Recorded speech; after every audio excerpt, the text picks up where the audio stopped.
Good morning. আজকে আমি নিজেই চলে এসেছি তোমাদের সাথে গল্প করতে। আর আজকের গল্পের বিষয়টা হচ্ছে, চলো তোমাদের সাথে শেয়ার করি মিস্টার চৌধুরীর কাছ থেকে অ্যানিভার্সারি গিফট হিসাবে কি পেয়েছি। মানুষ এরকম গিফট খুব ভেবেচিন্তেই দেয়। কেন বললাম কথাটা, কারণ গিফটটা দেখলেই না তোমরা বুঝতে পেরে যাবে, মানে এরকম গিফট দেওয়ার উদ্দেশ্য গিফটটা দেখলেই বোঝা যাবে। চলো গিফটটা তাহলে শেয়ার করি। এটা হচ্ছে গিফট, মানে বোঝা যাচ্ছে যে গিফটটা দেখেই কি ইচ্ছা প্রকাশ করে গিফটটা দিয়েছে।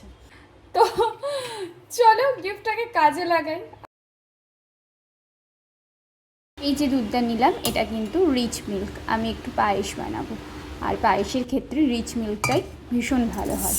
আর গোবিন্দভোগ চাল নিয়েছি, কিন্তু সেটাকে মাত্র দুবারই ধোবো, বেশি ধুলে কিন্তু চালের সেন্টটা চলে যাবে।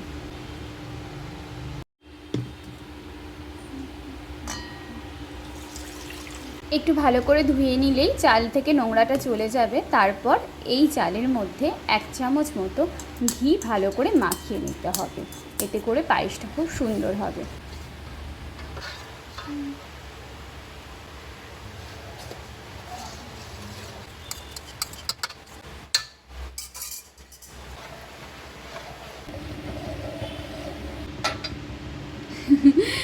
যাই হোক, এই ব্রাশের কড়াইটার, এটার কিন্তু আমার ভীষণ শখ ছিল, মানে এরকম একটা পিতলের কড়াইয়ে রান্না করব, এই শখটা আমার অনেক দিন ছিল।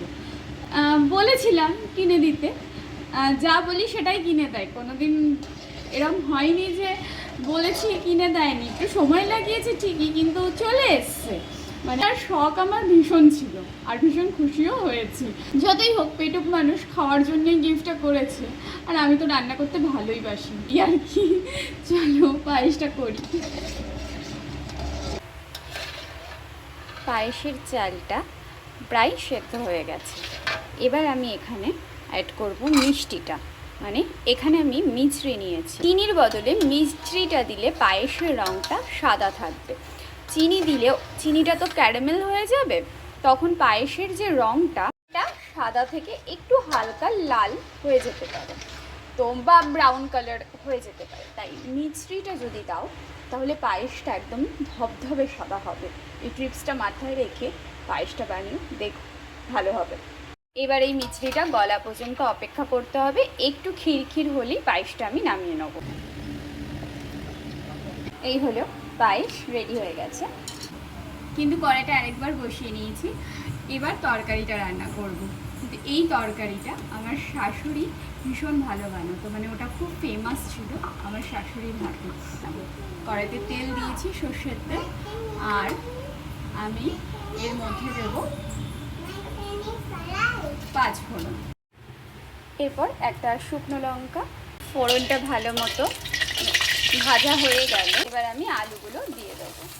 এবার গ্যাসের ফ্লেমটা বাড়িয়ে আলুগুলোকে ভালো করে ভাজবো।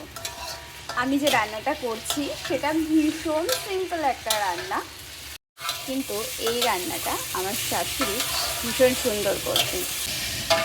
ওনার তৈরি এই রেসিপিটা খেতে সবাই ভালোবাসতে, বাড়িতে এত সুন্দর বানাতেন উনি এই সিম্পল রেসিপিটা।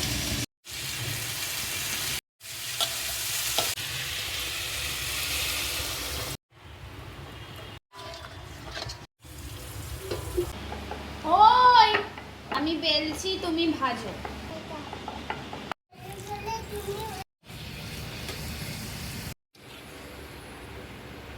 ঢাকা চাপা দিয়ে আলুটা সেদ্ধ করে নিয়েছি। এবার একটু মিষ্টি দেব আর ম্যাশার দিয়ে ম্যাশ করে দেবো। এই যে আমি ম্যাশারের সাহায্যে আলুটাকে একটু ভেঙে দিলাম আলুটা সেদ্ধ হয়ে যাওয়ার পর, এতে করে আলু স্টাচটা জমে গিয়ে তরকারিটাকে একটু মাখো মাখো ব্যাপার দেবে। সেটাই কিন্তু আসল ট্রিক্স এই রান্নার। দেখেছো আলুটা কেমন মাখো মাখো হয়ে গেল। আজ সকালের ব্রেকফাস্ট রেডি আমার, লুচি, সাদা আলুর তরকারি আর মিষ্টি রেডি হয়ে গেছে খাবার। এখন তাহলে আমি আসছি, আর তোমরা এরকম সুন্দর সুন্দর রেসিপি বাড়িতে বানিও আর সবাইকে খাইও। এখন আসছি, বাই। কি গো এসো।